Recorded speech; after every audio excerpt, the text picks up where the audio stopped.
Bonjour et bienvenue dans cette vidéo qui s'intitule Réussir son premier manuscrit. Le contenu de cette vidéo est tiré d'une masterclass qui a été faite en décembre 2021 et qui a priori aidé beaucoup de romanciers en herbe, on va dire. Donc l'idée aujourd'hui, c'est de vous restituer tout ce contenu, même enrichi des commentaires que j'ai reçus, afin que vous puissiez avancer sur ce projet de réussir votre premier manuscrit. Rapidement, qui suis-je? Je m'appelle Georgia Terzakou, je suis conseil agent littéraire ainsi que biographe. Je suis aussi jury pour plusieurs prix littéraires, donc je lis énormément de manuscrits, des premiers comme des secondes, des troisièmes, des dixièmes. Et je pense aujourd'hui avoir quand même un avis assez aiguisé sur ce qui fonctionne et ce qui ne fonctionne pas en termes de manuscrits. Alors, je vais commencer cette vidéo avec une question qui est très importante que je vais vous demander de vous poser dans votre tête. C'est que signifie pour vous réussir son manuscrit? Je vous demande de prendre quelques instants. Qu'est-ce que ça voudrait dire pour vous? À quel moment vous vous diriez: «J'ai réussi mon manuscrit»? Je pose cette question, elle est essentielle parce que, si on ne se met pas d'accord sur ce qu'on entend, on va mal traiter le sujet. Pour beaucoup de gens à qui je pose la question, réussir son manuscrit, ou tout du moins le premier manuscrit, c'est déjà arriver à aller au bout d'un texte, mettre un point final. Pour d'autres personnes, c'est réussir à parvenir à susciter l'édition d'un éditeur et se faire éditer. En général, ce sont les deux réponses que je reçois le plus fréquemment. Pour moi, ces deux réponses sont vraies, mais elles ne sont qu'un bout du chemin. Ce qui est important pour moi quand on réussit un manuscrit, c'est le client final, c'est donc le lecteur. On garde toujours ça en tête. On écrit pour le lecteur, même si écrire peut venir d'une histoire personnelle et que ça peut être une pulsion, une création, il n'empêche qu'à la fin, ce qui compte, c'est le lecteur. Il faut que la personne qui paye 20 € pour vous lire, pardon, soit ravie d'avoir payé 20 € pour vous lire. Et j'irai même plus loin. Je dirais que le lecteur vraiment content, non seulement a payé 20 € pour vous lire, mais en plus, il va repayer 20 € pour offrir votre bouquin à quelqu'un. Et là, vous êtes allé au bout, pour moi, d'un manuscrit réussi, c'est-à-dire que vous avez réussi à enchanter la vie de quelqu'un qui vous a lu et que cette personne a envie de transmettre ce plaisir qu'il a eu à vous lire. C'est très important parce que dans cette vidéo, quand on va parler de réussir son manuscrit, alors c'est une vidéo qui va durer maximum 1 heure, hein, donc je ne vais pas pouvoir rentrer dans le détail de toutes les étapes, mais on va parler du moment où on se lance jusqu'au moment où le lecteur découvre et séduit par votre manuscrit. Et c'est ça, tout le process de réussir son manuscrit. Et c'est parce que vous aurez ce point de vue méta pardon, sur le processus que vous serez capable après d'aller de façon probante dans chaque point du détail. Donc, on va voir ça, mais avant toute chose, quand même, je tiens à vous le dire que si vous voulez réussir un manuscrit, vous devez lire. Vous devez lire tout le temps, tout le temps, tout le temps, tout le temps. Et j'ai envie de dire dans cette vidéo que si aujourd'hui vous ne lisez pas, je ne suis pas certaine que vous soyez en mesure d'écrire un manuscrit tout court déjà, et encore plus qui embarque les gens. Alors je sais, ça peut paraître présomptueux, mais j'en suis convaincue et d'ailleurs je ne suis pas la seule convaincue. Déjà, il y a une chose qui est très importante, c'est que je ne vois pas comment vous pouvez embarquer les gens par un livre si vous-même, vous ne savez pas ce que ça fait que de se faire embarquer par un livre. Si vous n'avez pas connu le sentiment d'être à fond dans un livre, de ne pas avoir envie de le reposer parce que vous êtes impliqué, en fait, vous êtes impliqué dans cette lecture, si vous ne savez pas ce que ça fait que de repenser un livre 1 an, 2 ans, 10 ans après, alors vous ne saurez pas transmettre ça à un lecteur. On dit souvent qu'on n'est pas capable de donner ce qu'on n'a pas reçu. Moi, je pense que c'est complètement vrai. Si vous n'êtes pas ouvert à recevoir ce que les livres ont à vous donner, vous ne saurez pas transmettre quelque chose. D'autre part, je trouve que ça n'a pas de sens finalement de vouloir écrire sans lire. C'est comme si vous me disiez que vous vouliez être un très très grand musicien et que vous n'écoutez que vos compos. Ah, vous n'écoutez aucune composition des autres, jamais aucune autre musique que la vôtre. Mais ça n'a pas de sens en fait. Comment pouvez-vous travailler votre oreille? Et puis, d'une façon générale, lire, au-delà de, je trouve, tout l'intérêt qu'on peut y trouver, c'est quand même la meilleure façon de savoir ce qui est excellent, ce qui est bon, ce qui est médiocre et ce qui est nul. Alors vous allez me dire: «Oui, c'est très subjectif la littérature, qui vous êtes pour dire que c'est bon ou que c'est nul?» et cetera. Ouah, oui, la littérature, c'est subjectif, c'est ce qui fait qu'on peut dire après un livre: «J'aime ou j'aime pas. J'ai aimé ou j'ai pas apprécié. Je suis rentrée dedans ou je suis pas rentrée dedans». Mais pour autant, il y a des livres que j'ai pas aimés et je peux dire qu'ils sont franchement bons. Ils sont franchement bons. C'est et ça repose sur des critères qui sont très objectifs qu'on va voir après. Donc, si vous ne lisez pas, franchement, ça n'a pas un réel intérêt pour vous, je crois, d'écrire. En tout cas, si vous voulez devenir écrivain ou si vous voulez, raconter une fiction. Maintenant, il peut y avoir autre chose qui vous pousse à écrire, c'est vouloir transmettre votre histoire, un témoignage. Vous ne lisez pas, mais vous estimez que vous avez une histoire à transmettre. OK. Mais si vous ne lisez pas, j'ai envie de vous dire pourquoi le livre serait la meilleure façon de transmettre votre histoire. Pourquoi pas un podcast? Pourquoi pas une vidéo YouTube? Pourquoi pas un super beau compte Instagram? Pourquoi pas un groupe Facebook? Enfin, j'en sais rien, il existe mille et une façons de transmettre une histoire, mais peut-être que le livre, si vous ne lisez pas, n'est pas la bonne solution. Voilà, c'était un préambule très important pour moi et je vais revenir maintenant sur réussir son premier manuscrit avec 3 parties. La première partie, c'est aller au bout d'un premier jet et ça, on va vraiment s'attarder là-dessus. Le premier jet, ça n'est pas le manuscrit final. La deuxième partie, c'est produire un manuscrit abouti et la troisième partie, comme je vous ai dit, c'est séduire certains éditeurs, mais surtout convaincre les lecteurs que vous avez votre place sur la scène littéraire parce que c'est les lecteurs qui vont faire de vous un écrivain, pas les éditeurs, contrairement à ce qu'on pourrait croire. Alors, pour aller au bout du premier jet, j'ai pris cette image qui fait référence au sport parce que vous allez voir, je vais faire une analogie avec une épreuve sportive par la suite. Aller au bout d'un premier jet, c'est excessivement grisant. Ça veut dire que vous avez écrit pendant des semaines, des mois, parfois des années, et puis tout d'un coup, vous mettez un point et vous vous dites youpi, c'est super, je l'ai fait, j'ai écrit mon livre. Alors, je suis désolée, je vais vous dire quelque chose qui va peut-être vous blesser, vous miner, mais il faut quand même que je vous le dise. Le premier jet d'un manuscrit, ce n'est que le premier jet d'un manuscrit et la route est encore longue. On dit qu'en moyenne, il faut 7 à 8 versions d'un manuscrit pour arriver à un manuscrit qui tienne vraiment la route. Mais ceci étant, le premier jet n'est pas nul, il est même indispensable, on va en parler, et vous avez fait une énorme partie du travail. Mais ça n'est qu'une partie du travail. Pour mieux vous expliquer cette partie du premier jet, j'ai choisi 2 ouvrages, donc Murakami et Stephen King. Je pense que vous connaissez ces 2 auteurs. Alors, si vous ne les connaissez pas, je vais vous les présenter brièvement. Haruki Murakami, c'est un auteur contemporain japonais qui a écrit, je dirais, entre 20 et 30 ouvrages. Il a été traduit dans plus de 50 langues. Il a été édité et vendu à des millions d'exemplaires. Je ne parle pas de milliers d'exemplaires, je parle de millions d'exemplaires. Il a gagné à peu près une douzaine de distinctions et de prix littéraires. C'est un grand auteur.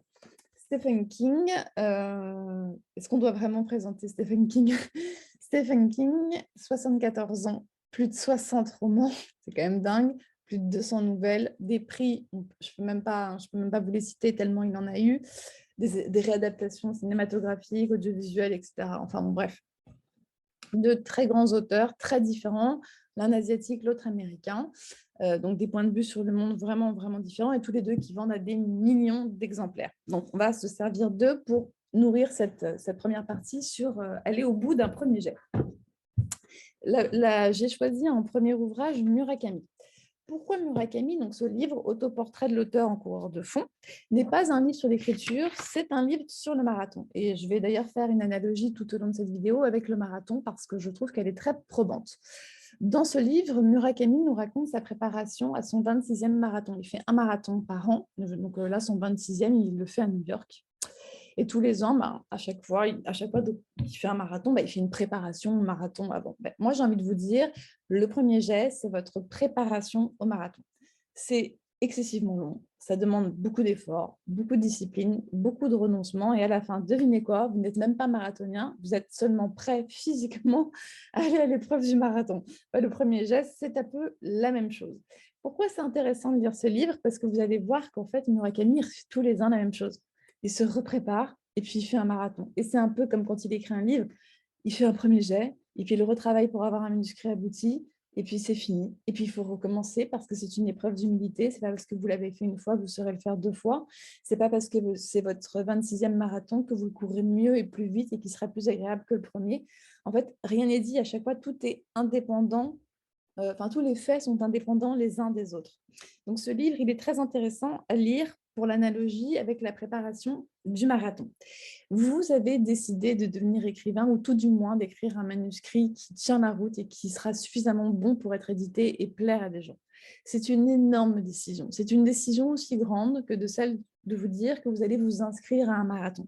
Si vous avez décidé ça, vous devez accepter dès maintenant qu'il va y avoir des renoncements forts dans votre quotidien pour le tenir, cet engagement.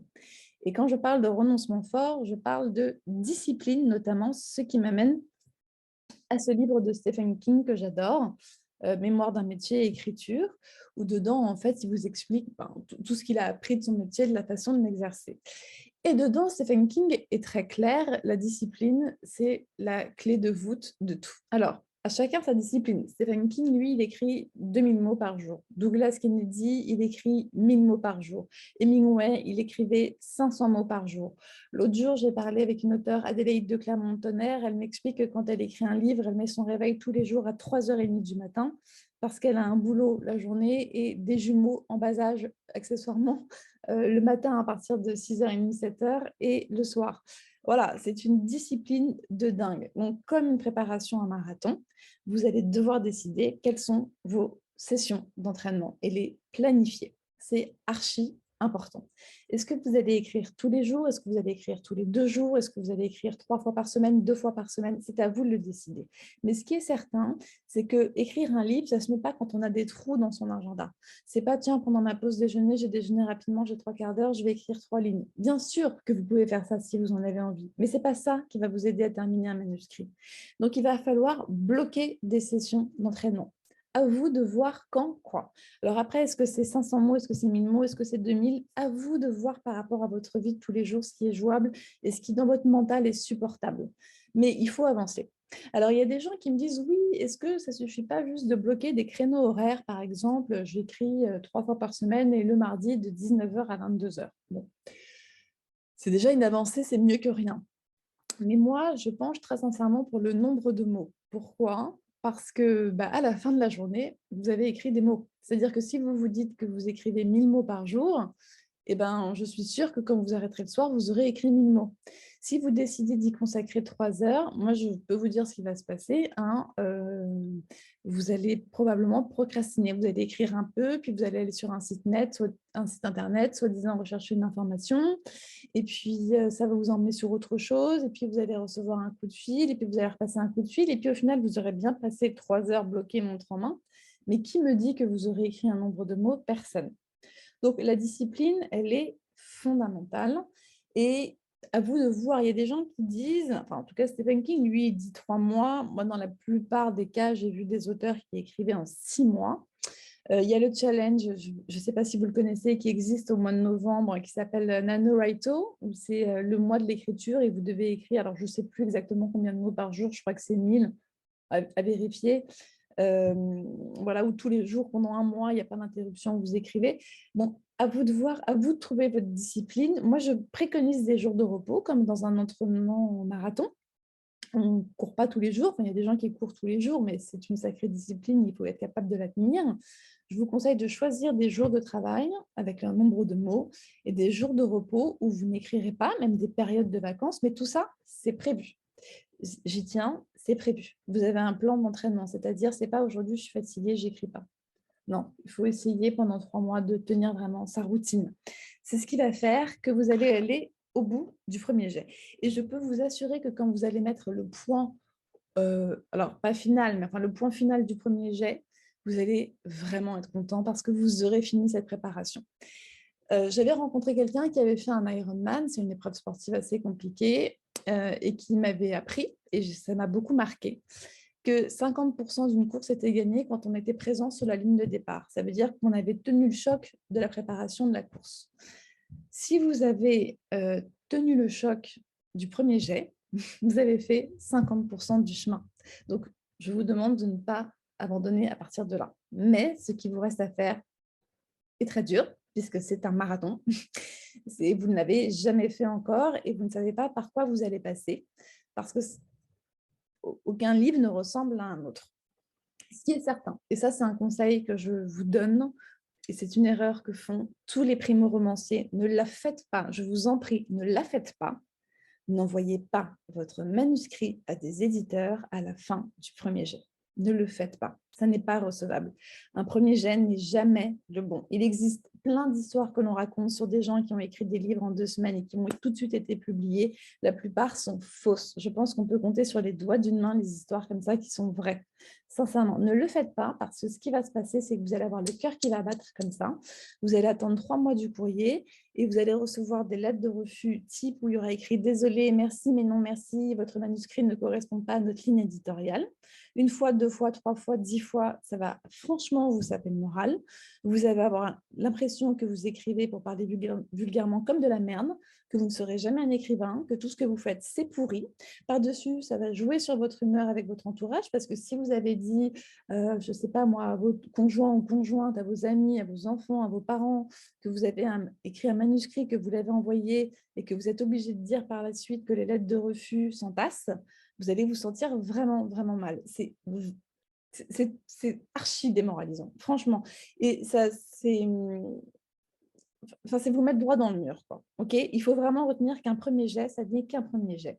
Et que écrire, c'est très dur. Et ce n'est pas pour rien que je fais cette analogie avec le marathon. C'est très dur, c'est une épreuve de concentration intense. Il faut rester fixé sur son objectif. Et on va en parler.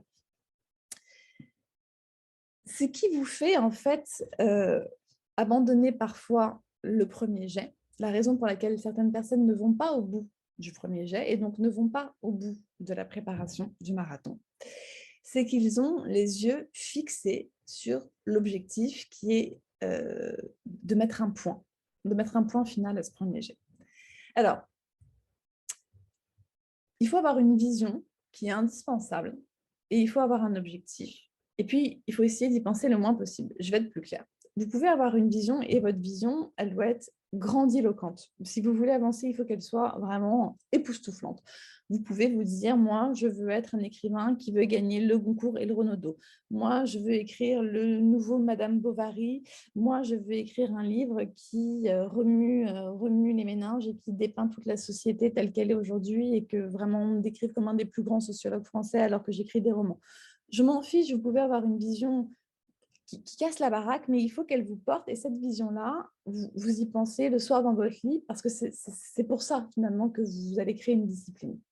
C'est pour essayer de devenir qui vous voulez être. Alors, ça ne va pas se faire en un jour, il y aura sûrement plusieurs manuscrits pour y arriver, mais cette vision-là, c'est elle qui vous porte.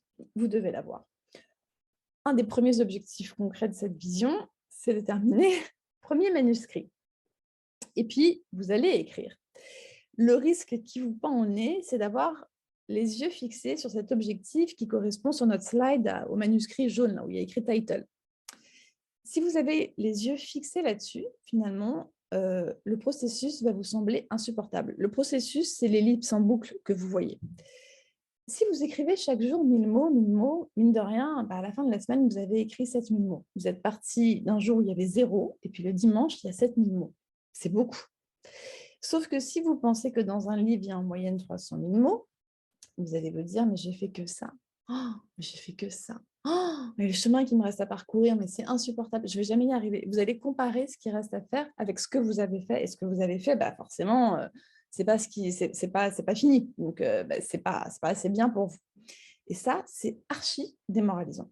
Donc, en fait, l'objectif, il faut l'avoir en tête, mais il ne faut pas comparer le travail au jour le jour à l'objectif. Parce que ça vous met droit dans le mur. En fait, il faut vous concentrer chaque jour sur ce que vous allez faire pour qu'il existe quelque chose à la fin de la journée. Il faut qu'il existe quelque chose à la fin de votre journée, puisque l'acte de création, ce n'est pas de créer tout d'un coup, c'est de créer petit à petit. Et donc, c'est beaucoup plus jouissif d'écrire 1000 mots par 1000 mots et de se dire, c'est génial, hier, il n'y avait pas ces 1000 mots, aujourd'hui, j'ai 1000 mots en plus. Le processus, cette ellipse-là, vous allez avoir des énormes envolées, des moments magiques. C'est comme dans la préparation marathon, vous allez faire des entraînements incroyables, un rythme hyper soutenu, un super beau ciel, des passages dans les bois, mais ravissants, parfois un petit écureuil ici. Génial, une envolée. Et puis, il y a des jours, franchement, vous allez courir sous la pluie, dans la boue. Vous allez tomber, vous allez avoir de la boue sur vos fesses, vous allez mettre vos pieds dans des flaques, vous allez avoir les chaussettes mouillées, ça fait même pas 2 minutes que vous courez. Tout ça, ça va vous arriver.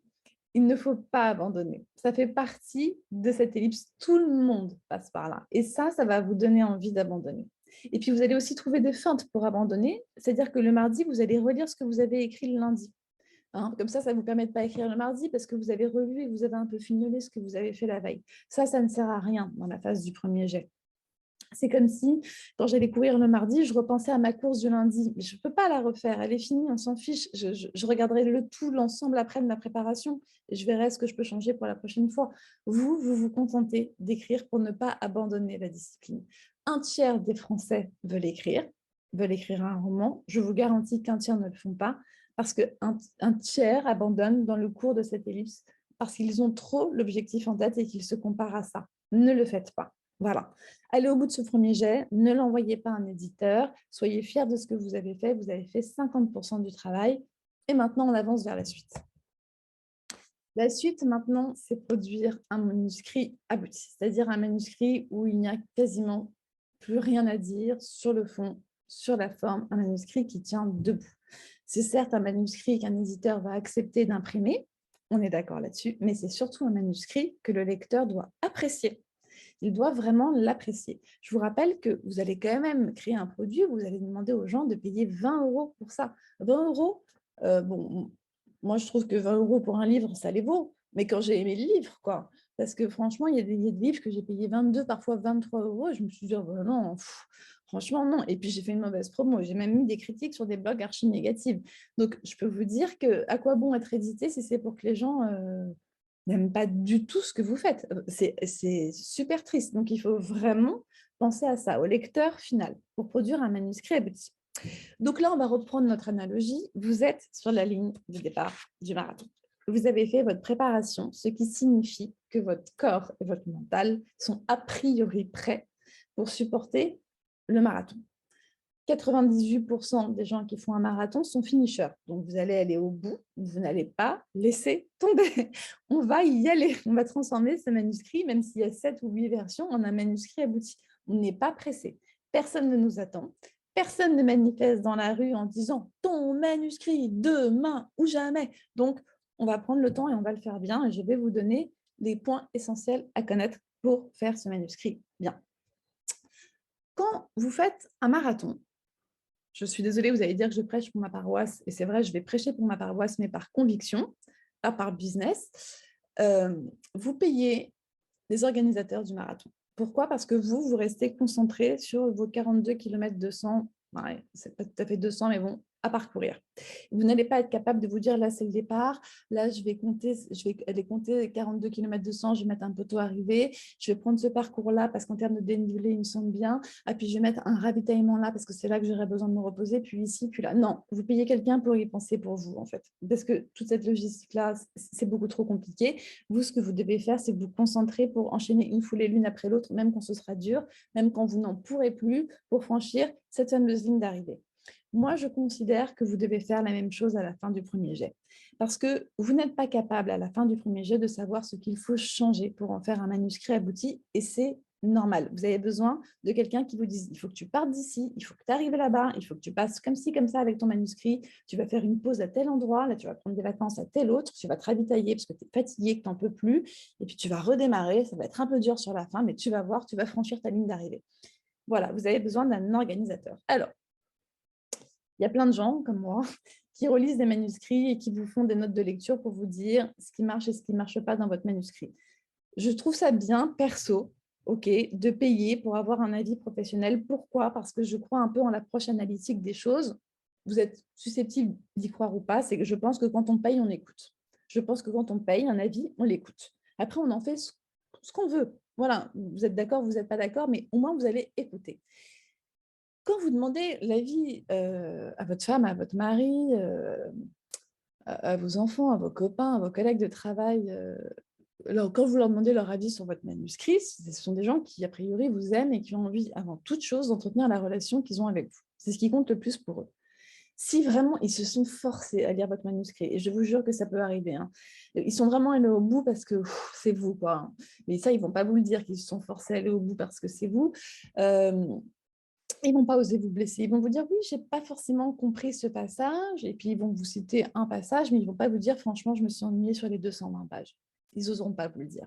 Donc, ils vous diront des choses à la marge. Et puis, en plus, est-ce que ce sont des vrais lecteurs, les gens à qui vous demandez, des gens qui ont des avis sérieux sur le sujet? Ça, j'en suis pas certaine. Et puis, en plus, il y a aussi la question du débrief qu'ils vont vous faire. S'ils vous font un retour autour d'un apéro ou en 2 minutes dans un couloir ou dans un coup de fil, ça ne va pas. Un retour, c'est écrit, c'est étayé, c'est de telle page à telle page, c'est tel personnage, c'est le rythme, etc. Donc, voilà, épargnez-vous tout de suite les bêta-lecteurs de votre entourage. Ça n'a aucun intérêt, vous allez perdre du temps et ils vont vous aider à produire plus de la même chose, c'est-à-dire ça ne sert à rien, vous allez continuer à vous, finalement, à vous enfoncer dans un premier jet, dans ces points d'imperfection.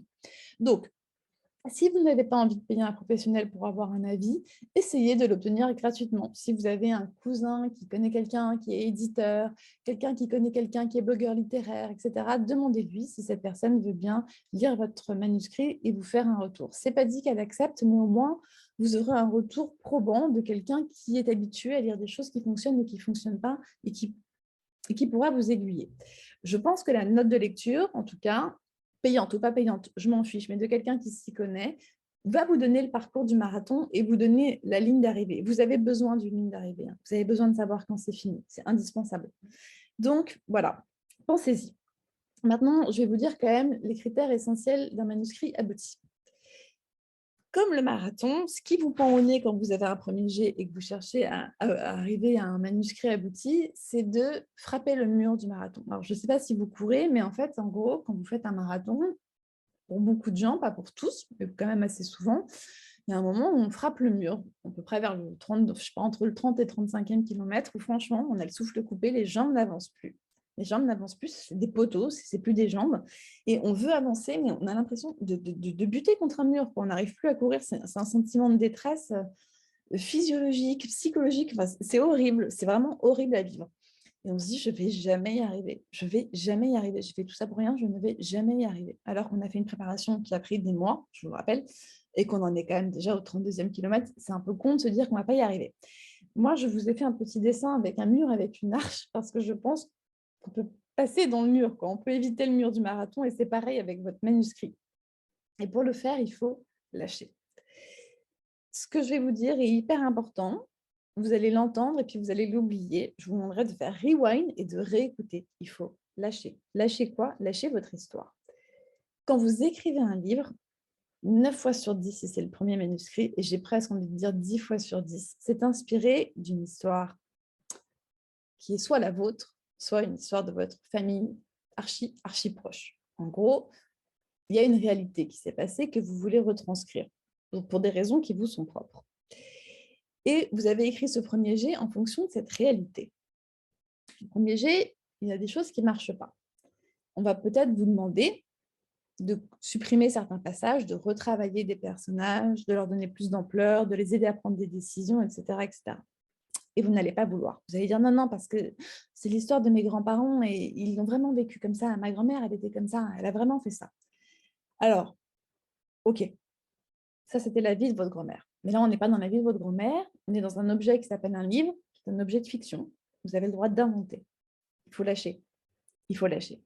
C'était l'histoire telle qu'elle s'est passée, on s'en fout. Et le lecteur, il s'en fout. Et il n'ira pas vérifier, il n'y a que vous que ça concerne.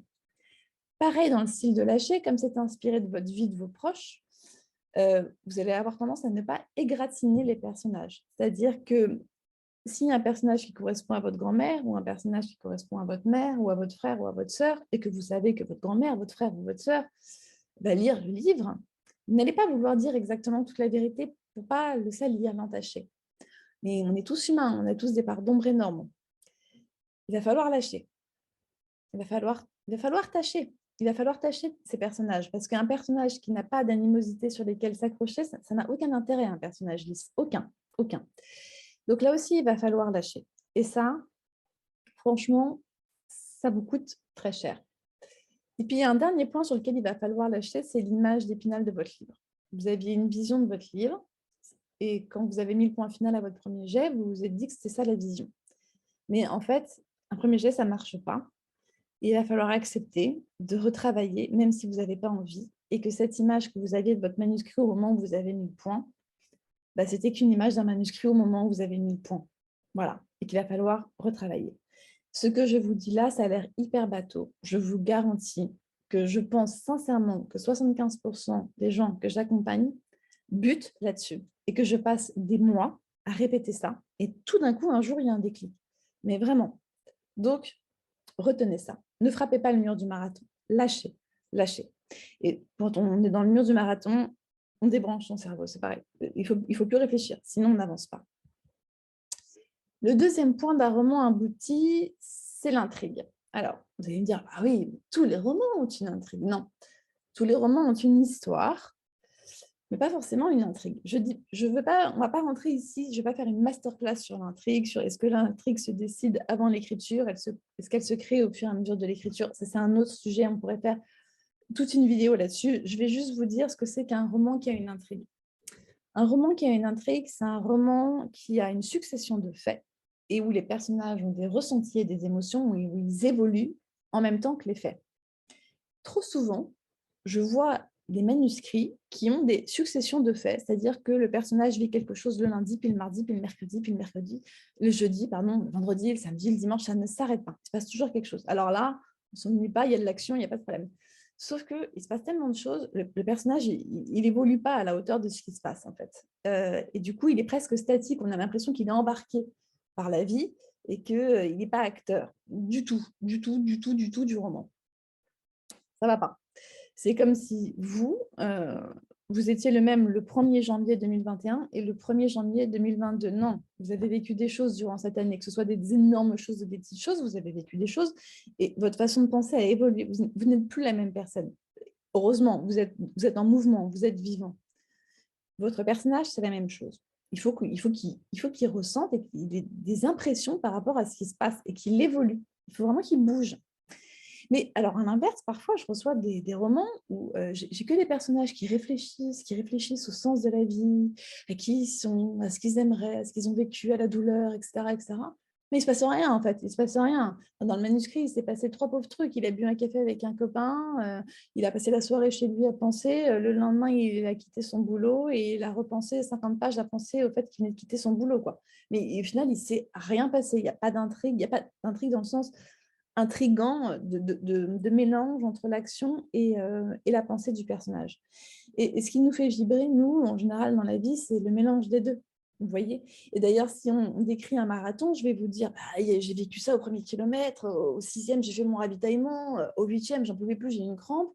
Et puis, je vais vous dire aussi, c'était dur, là, j'ai eu envie de pleurer. Je vais vous faire part aussi de mes ressentis, de mes émotions. Et c'est ce mélange des deux qui est intéressant. Sinon, on s'embête. Donc, pensez-y, pensez à ça, à l'intrigue, quoi. Pensez à ça. Le troisième point d'un manuscrit, pour parvenir à un manuscrit abouti, c'est de ne pas vous regarder et écrire. Et c'est ça, quand vous allez reprendre votre premier jet, je vais vous demander d'y travailler très sincèrement. On comprend toujours ce que les gens disent quand on dit oui, il ne faut pas s'écouter parler, mais on comprend moins ce que ça veut dire se regarder et écrire. Se regarder et écrire, c'est se sentir obligé de répondre à des obligations littéraires que personne ne vous a posées. C'est-à-dire que vous vous dites que vous devez écrire d'une certaine façon pour être crédible. Mais vous êtes crédible. Il n'y a pas de problème. Si vous écrivez et que, si vous lisez vraiment beaucoup et que vous travaillez, vous allez être crédible. Se regarder et écrire, c'est par exemple, si on prend la phrase, le dialogue dans un manuscrit, « Ta robe est belle », dit Josette.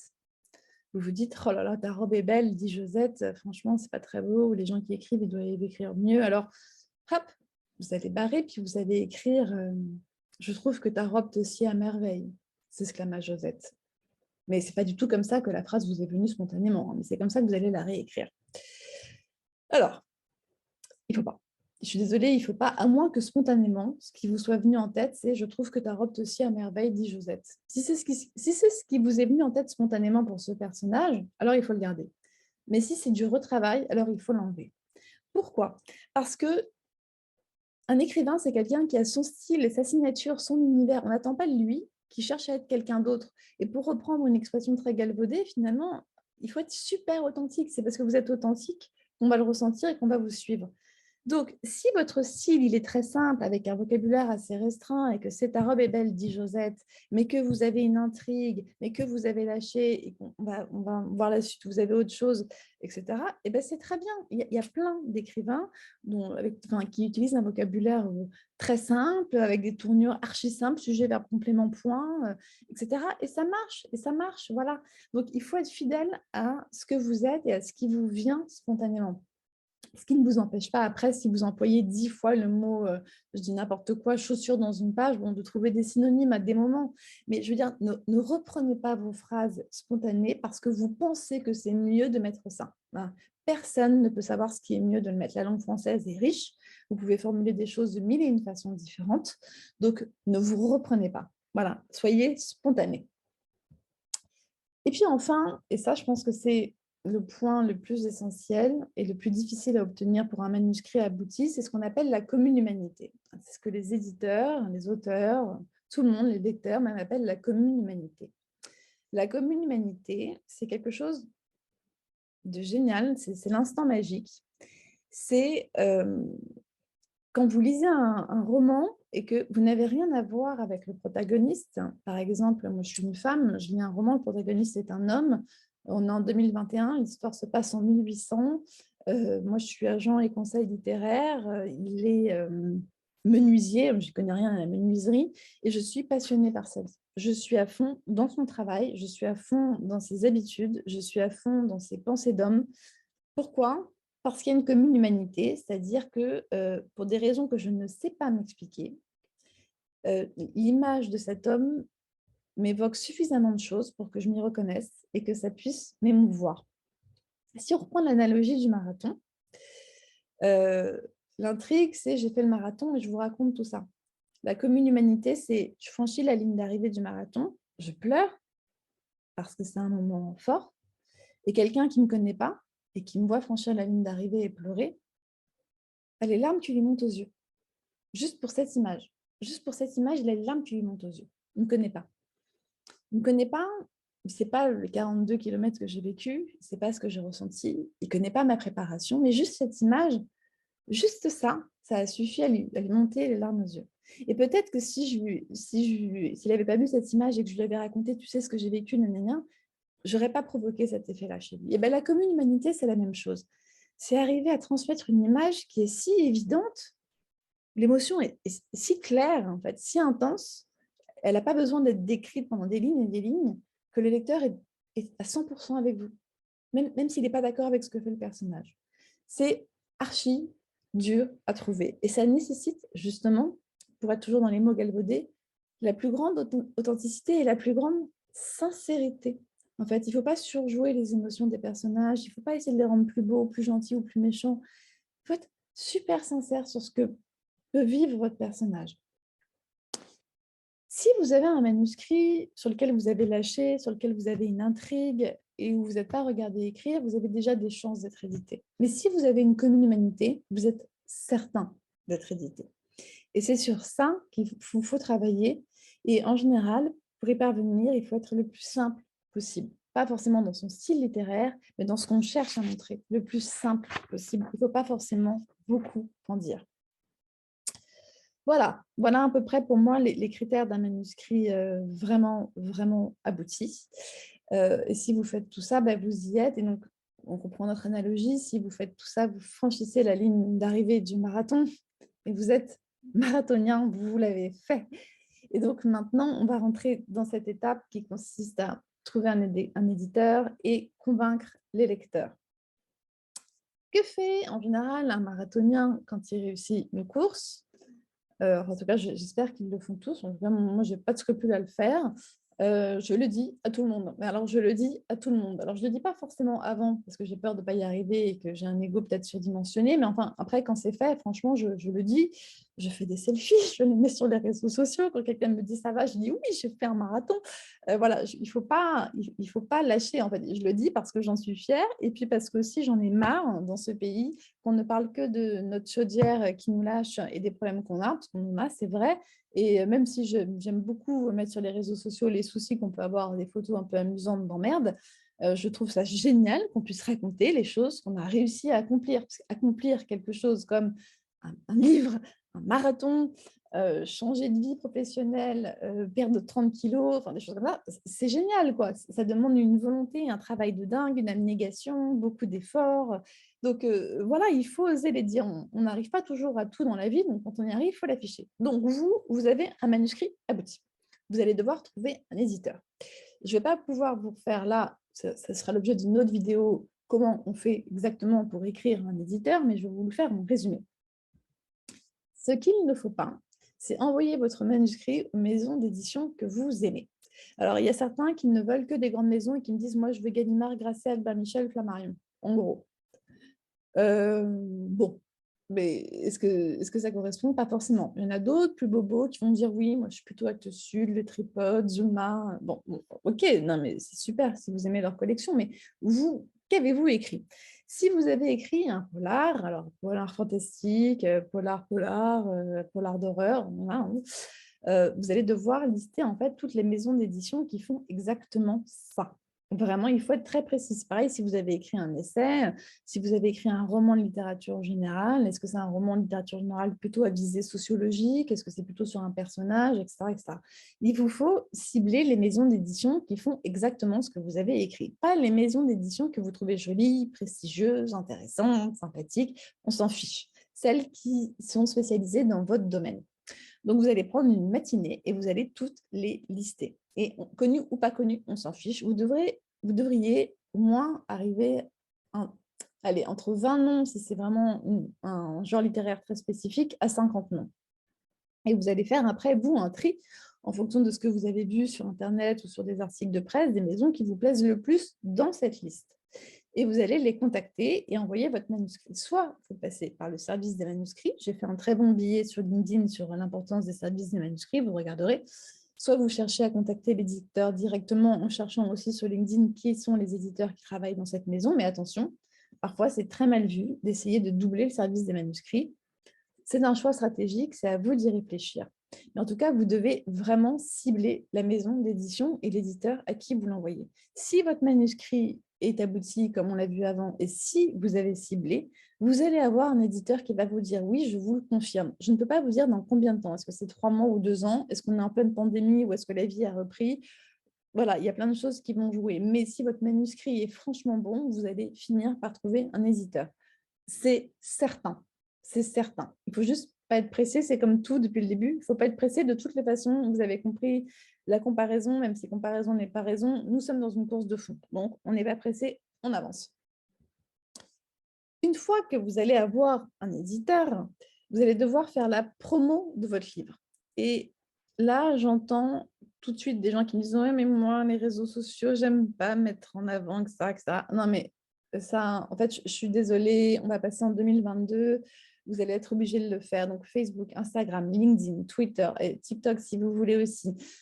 C'est indispensable. C'est indispensable. Je ne vous demande pas de mettre des photos de vous en petite culotte et en caleçon, hein, simplement de faire votre promo, d'expliquer votre bouquin. Alors, il faut donner envie aux gens, enfin, il faut donner envie, oui, aux gens de le lire. Donc, il ne s'agit pas de dire bonjour, voici mon bouquin, achetez-le, merci, au revoir. Mais il faut vraiment transmettre ce que vous avez vécu en l'écrivant. C'est mon bouquin, j'ai passé tant de semaines dessus, j'ai passé tant d'années dessus, ça a été hyper compliqué.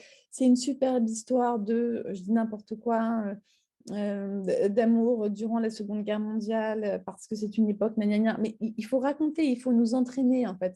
Il faut parler aux gens qui vont vous lire. Et il faut le faire beaucoup.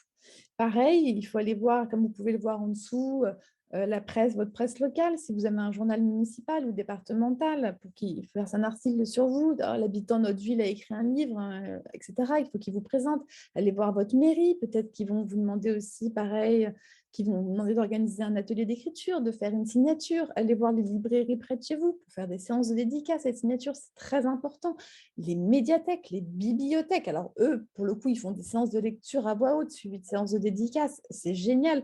Tout ça, ça contribue finalement à votre promotion, donc à vous faire connaître, à avoir des lecteurs qui vont vous apprécier puisque votre manuscrit est abouti. Et il vous faut des lecteurs parce que si vous n'avez pas de lecteurs, vous avez fait tout ça pour rien. Donc c'est quand même le retour. C'est le retour sur votre création. Et on est dans un acte de création, donc il faut que ça parle à des gens.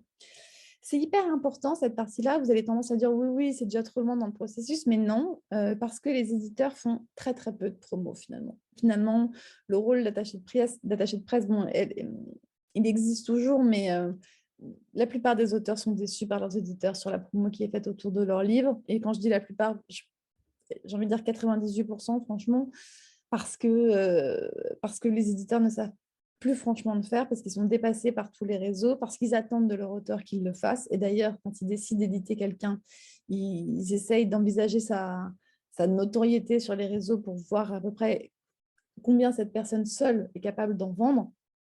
Donc, c'est une étape archi importante. Et ça fait partie de la conviction de votre lectorat. Et puis aussi, pareil, il faut vous faire connaître. Donc, vous allez regarder les bookstagrammeurs, les booktubeurs. Alors, ils sont spécialisés, hein, il y a certains bookstagrammeurs en littérature générale, certains bookstagrammeurs en polar. Pareil pour les youtubeurs, enfin les booktubeurs, pardon. Vous regardez le nombre de followers qu'ils ont, vous regardez leur spécialité et vous les contactez en privé. Vous leur demandez, voilà, j'ai écrit un livre, je serais heureuse de vous l'envoyer. Pour que vous puissiez le lire. Si vous l'avez apprécié, s'il vous plaît, est-ce que vous pouvez en faire une critique? Et puis si vous ne l'appréciez pas, ben, tant pis, je suis désolée, voilà. Mais sollicitez-les, parce que quelqu'un qui a 35 000 abonnés, ou même, mais même 2 000, en fait, c'est énorme, et qui fait une promo de votre livre, et c'est toujours ça de prix, et c'est génial. Et puis en plus, vous allez vous sentir tellement bien de voir votre livre représenté par d'autres gens. Donc, faites-le, pensez-y, tout ça, ça compte. Vous, finalement, on achète votre manuscrit, mais quelque part derrière, on vous achète vous aussi, parce que c'est vous qui l'avez écrit avec cette authenticité et avec cette sincérité. Donc, vous faites partie de la vente. Donc, mettez-vous en avant. Et puis, vous allez voir, à la fin de tout ça, ben, vous allez vous sentir très triste. Ben ouais, je vous le garantis, vous allez vous sentir très triste, parce que finalement, le plus excitant dans tout ça, eh ben, c'est ce temps de préparation de marathon. C'est le temps que vous avez vécu seul d'écriture. C'est ces heures de discipline où vous avez renoncé à aller au restaurant, au cinéma, à passer du temps avec vos enfants, où vous avez été enfermé. Vous allez vous dire, mais c'était génial en fait, parce que c'est génial de créer quelque chose. C'est excessivement jouissif, de se rendre compte qu'on avance chaque jour, et que ça avance un petit peu plus, un petit peu plus, un petit peu plus, et que ça sort de nous, quoi. Et c'est excessivement agréable, et ça nous construit identitairement, et c'est fondamental. Et bien sûr qu'on peut avoir des visées mégalo, égocentriques quand on écrit. Bien sûr qu'on a des envies de succès, et heureusement qu'on a des envies de succès. C'est trop triste d'écrire et de s'en foutre complètement, mais finalement, ce qui nous porte, c'est la création. Et vous allez être triste, et vous allez vouloir recommencer, et vous allez repartir pour une préparation, et vous allez repartir pour 42 kilomètres, et personne ne sait comment se passera cette nouvelle préparation, cette nouvelle course, comme Murakami, comme j'en parlais au début. Mais n'empêche qu'il y a quelque chose qui aura changé et qui n'est pas neutre, c'est qu'à partir de là, vous êtes marathonien. Vous l'avez déjà fait. Vous savez que c'est dur, vous savez à quoi ça ressemble, vous savez à quoi vous en tenir, vous savez qu'il y a des moments archi difficiles, et ça vaut de l'or. Voilà. Voilà ce que je voulais vous dire pour cette vidéo sur réussir son premier manuscrit. On pourrait rentrer dans plein de détails de ce que j'ai dit, mais l'idée, c'était quand même que vous ayez, on va dire, une bonne présentation de l'ensemble des étapes par lesquelles vous allez passer.